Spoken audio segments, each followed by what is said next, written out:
Viewers, আসসালামু আলাইকুম। কেমন আছেন সবাই? আশা করি ভালো আছেন। আপনাদেরকে স্বাগত জানাচ্ছি আপনাদের প্রিয় চ্যানেলের আরেকটি ভিডিওতে। নবম জাতীয় পে স্কেল নিয়ে কথা বলব। নবম জাতীয় পে স্কেল নিয়ে গুরুত্বপূর্ণ সভা চলতি সপ্তাহে হবে। বিস্তারিত জানিয়ে দেব। আশা করব ভিডিওটি কন্টিনিউ করবেন আর এরকম লেটেস্ট তথ্যগুলো পেতে হলে আপনাদের প্রিয় চ্যানেলটি সাবস্ক্রাইব করে দেবেন। বাংলাদেশের বহুল প্রচারিত অনলাইন শিক্ষা বিষয়ক পত্রিকা দ্য ডেইলি ক্যাম্পাস .com একটা নিউজ প্রকাশ করেছে। পে স্কেল নিয়ে গুরুত্বপূর্ণ সভা চূড়ান্ত হতে পারে রূপরেখা এই শিরোনামে। চলুন জেনে আসি বিস্তারিত। নবম জাতীয় পে স্কেল নিয়ে চলতি সপ্তাহে বৈঠকে বসতে যাচ্ছে পে কমিশনের সুপারিশ পুনর্মূল্যায়নে গঠিত সচিব কমিটি। সংশ্লিষ্ট সূত্রের ভাষ্য, চলতি সপ্তাহে অনুষ্ঠেয় গুরুত্বপূর্ণ ওই বৈঠকেই পে স্কেলের রূপরেখা চূড়ান্ত হতে পারে। অর্থ মন্ত্রণালয়ের অর্থ বিভাগের একটি সূত্র জানিয়েছে, সচিব কমিটির সভায় বেসামরিক প্রশাসন, বিচার বিভাগ এবং সশস্ত্র বাহিনী কমিশনের সুপারিশ চূড়ান্ত করা হতে পারে।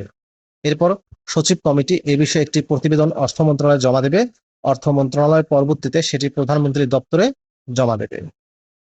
নাম অপ্রকাশিত রাখার শর্তে অর্থ মন্ত্রণালয়ের এক কর্মকর্তা বলেন, চলতি সপ্তাহে সচিব কমিটির সভাটি অতি গুরুত্বপূর্ণ, কেননা এই সভায় বেতন বৃদ্ধি, ভাতায় কাটছাট, পে স্কেল বাস্তবায়নের ধাপ এর বিষয়ে সিদ্ধান্ত চূড়ান্ত করা হতে পারে।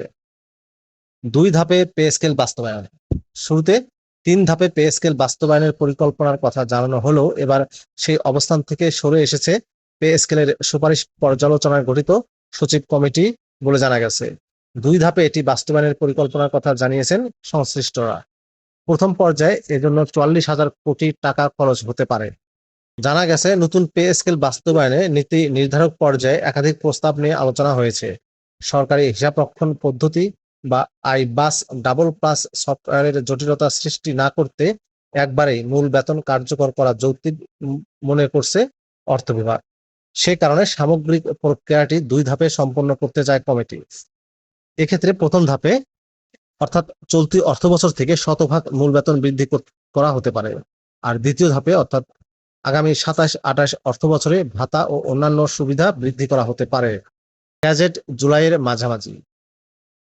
অর্থ মন্ত্রণালয়ের সংশ্লিষ্ট সূত্র জানিয়েছে, সরকারি চাকরিজীবীদের জন্য 2 ধাপে বাস্তবায়িত হতে যাওয়া নবম পে স্কেলের গ্যাজেট প্রধানমন্ত্রীর অনুমোদনের পর জারি করা হবে। জুলাইয়ের মাঝামাঝি এ সংক্রান্ত গ্যাজেট প্রকাশ করতে পারে অর্থ মন্ত্রণালয়। নাম অপ্রকাশে অনিচ্ছুক অর্থ মন্ত্রণালয়ের আরেক কর্মকর্তা বলেন, জুলাইয়ের মাঝামাঝি পে স্কেলের গ্যাজেট জারি হওয়ার সম্ভাবনা রয়েছে। মাঝামাঝি না হলে এর পরের সপ্তাহে গ্যাজেট জারি করা হবে। প্রিয় ভিউয়ার্স, এই ছিল পে স্কেল নিয়ে গুরুত্বপূর্ণ একটি আপডেট তথ্য যা আপনাদেরকে জানিয়ে দিলাম। ভিডিওটি আপনাদের কেমন লাগলো অবশ্যই কমেন্ট করে জানিয়ে দিবেন। ভালো থাকবেন সবাই। আল্লাহ হাফেজ।